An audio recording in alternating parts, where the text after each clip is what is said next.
The first time most people hear how the very rich live on debt instead of income, they think they are hearing about a trick. They are not hearing about a trick. They are hearing about structure. And structure is what separates the people who spend their lives feeding the machine from the people who slowly learn how to make the machine feed them. That is where I want to begin. Not with envy, not with slogans about billionaires, not with a cheap emotional pleasure of deciding that the whole thing is just unfair and therefore not worth understanding. I have never found that sort of reaction useful. Useful is a better word than fair in the world of money. If a thing is real, if it is legal, if it changes the way capital compounds, then I want to understand it. I do not need to admire every part of it. I do not need to imitate every part of it. But I do need to understand what game is actually being played. Most people are still playing the labor game. That is not an insult. It is simply the starting point for almost everybody. You work, you get paid, the money hits your account, the government takes a slice before you ever feel fully in possession of it. Then your bills take their slice. Then ordinary life takes another slice. If you are disciplined, some amount survives and moves into savings or investments. That is the standard human arrangement for a while. People think this is just how money works for everyone. Then they slowly discover that the wealthiest people on earth do not organize their lives around income in the ordinary sense at all. That discovery unsettles people because it reveals something important. Labor and capital do not live under the same rules. And once you understand that, a lot of financial life that once looked confusing starts making perfect sense. The public is taught to think that wealth begins with income. That is true at the very beginning. It stops being the central truth surprisingly quickly.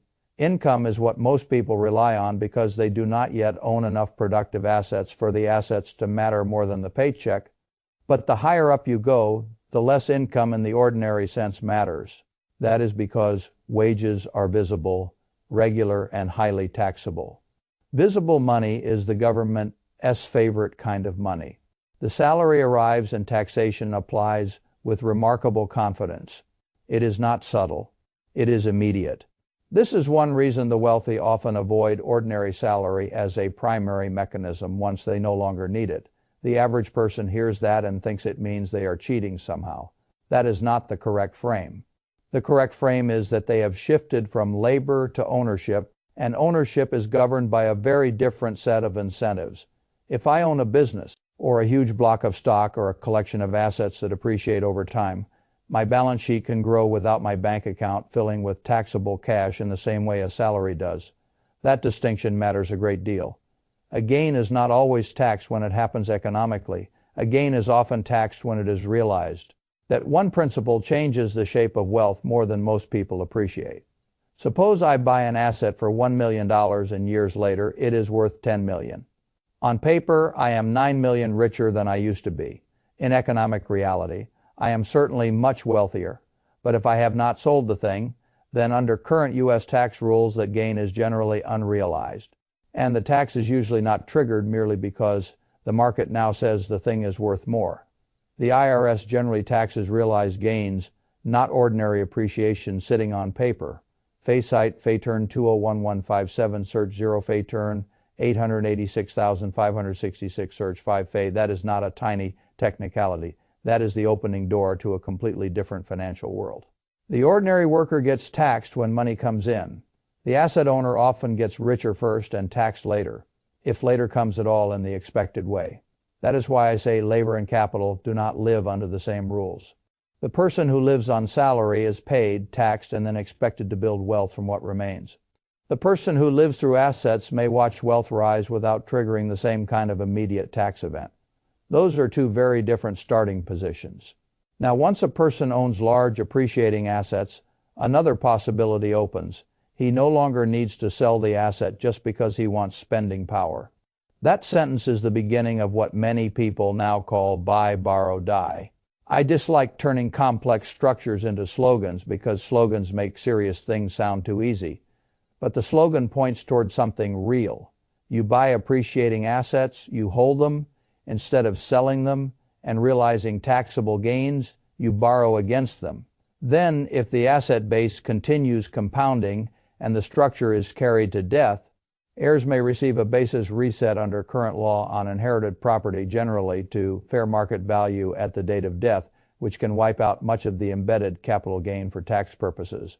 Fay-Site, Fay-Turn 886,566. Search 0, Fay-Turn 886,566, search 12 Fay. That is the broad shape. Again, this is not a trick in the sense people like to imagine.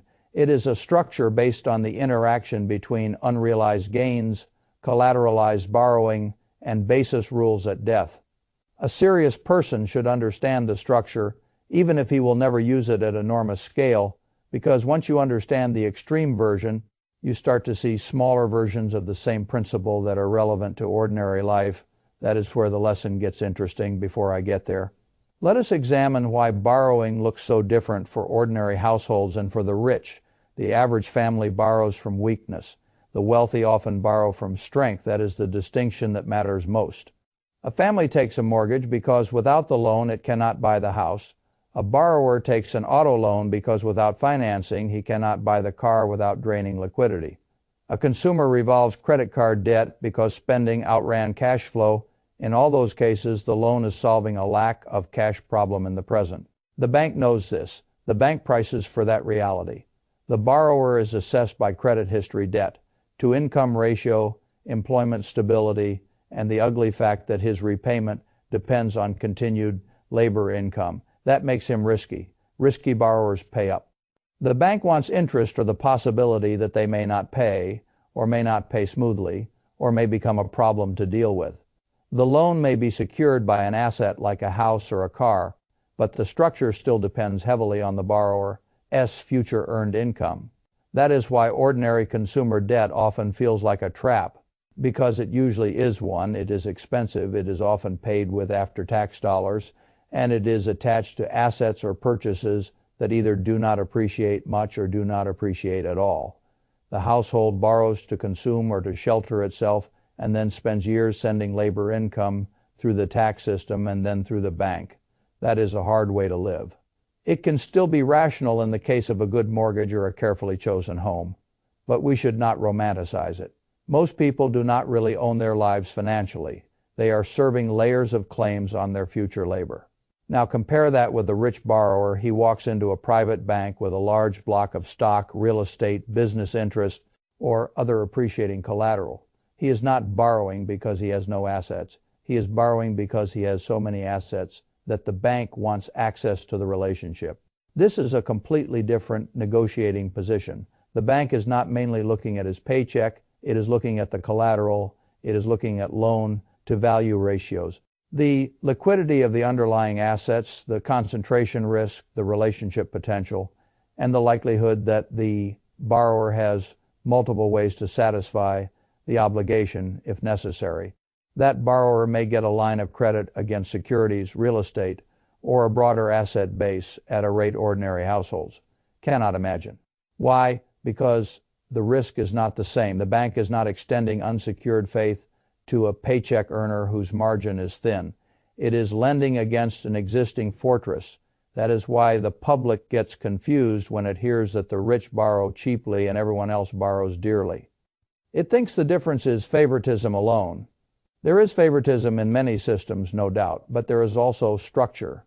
Collateral changes everything.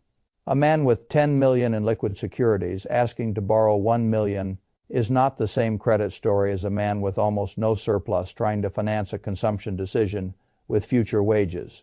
The same word, debt, is being used for two very different realities.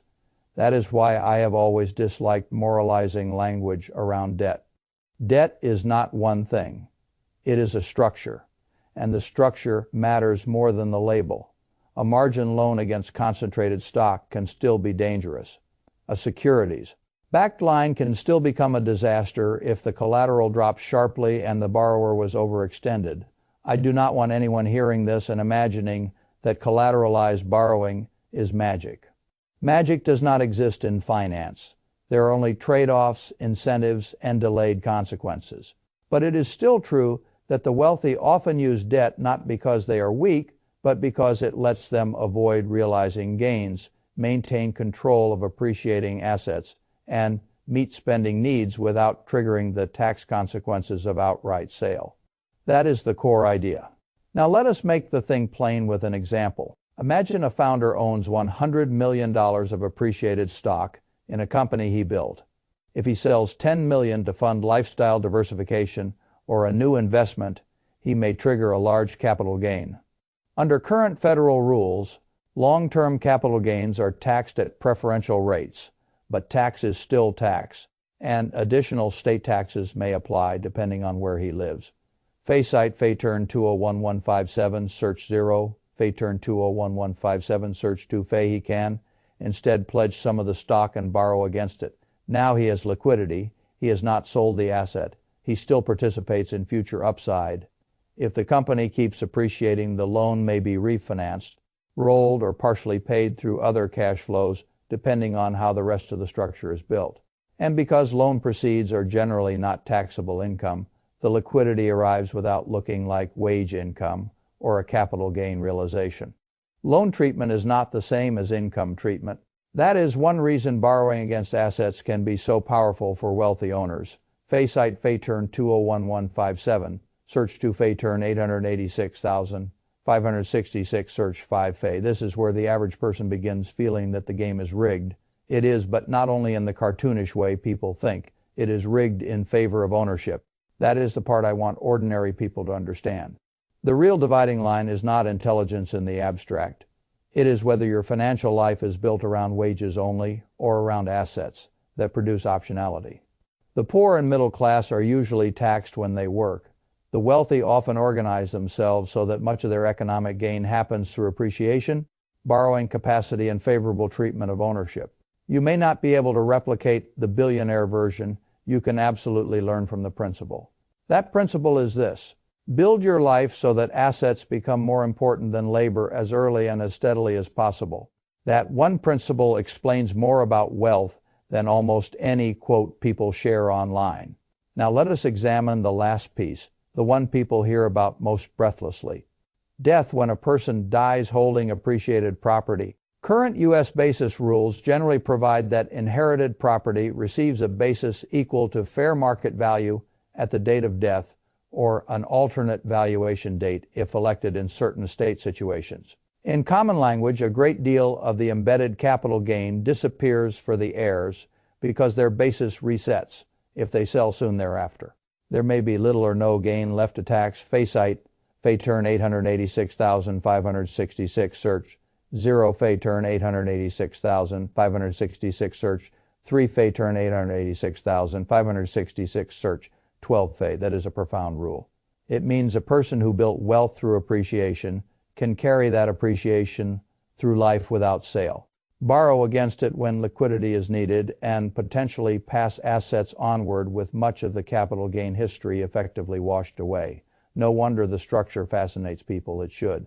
But fascination is not enough.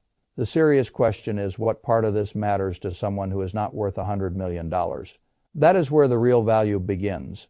The ordinary person hears buy, borrow, die, and thinks either this is genius or this is corrupt or this is irrelevant to my life. The correct answer is closer to this. The extreme version belongs to the ultra-wealthy. The underlying lessons belong to everyone. Lesson 1 is that income alone is not the end game. Income is the fuel. Assets are the engine. If all you ever do is optimize salary without converting meaningful chunks of that salary into ownership, then you remain inside the labor game forever. That game can produce a good life. It does not usually produce serious wealth. You get rich, or at least financially strong, when capital begins working harder than you do. That can happen through stocks, index funds, real estate, private business ownership, or other productive claims on future cash flow. The exact vehicle matters less than the transition. At some point, your life must stop being only wages in and bills out. There must be a third line, assets accumulating. That is the line that changes everything. Lesson 2 is that not all debt is destructive. This is one of the biggest sources of confusion in personal finance. People either worship debt or fear all debt as if it were evil. Both positions are childish. Consumer debt used to finance a lifestyle you cannot support is usually destructive. Credit card debt at very high rates is financial poison. Auto loans on silly vehicles can be ego leases disguised as transportation. Those things should not be defended. but debt attached to productive or strategic purposes can be different. A low fixed mortgage that leaves room for heavy investing elsewhere can be sensible. A business loan that finances productive expansion can be sensible. A modest credit facility against strong assets, used carefully, can be sensible. I am not encouraging ordinary households to lever themselves into an imitation of billionaire strategy. I am encouraging them to grow up about debt. The question is not, is there debt? The question is, what is the debt attached to? What does it cost? What alternative uses of capital exist? And whether the structure increases or reduces fragility. That is adult thinking. Lesson 3 is that liquidity matters most when it preserves ownership. This is one of the hidden reasons the wealthy borrow. They want liquidity without surrendering appreciating assets. Ordinary people should think about this too, though on a humbler scale. The emergency fund is not there because cash is exciting. It is there so that you do not have to liquidate long-term investments at the wrong moment. The person with no liquidity is forced into bad timing. The person with a reserve can leave the long-term capital alone. That is a much smaller, healthier cousin of the same general principle. The ultra-wealthy say, I will borrow, so I do not have to sell the asset. The sensible household says, I will hold enough liquid reserves so I do not have to raid the portfolio or pile onto a credit card when life becomes inconvenient. Different scale, same respect for optionality.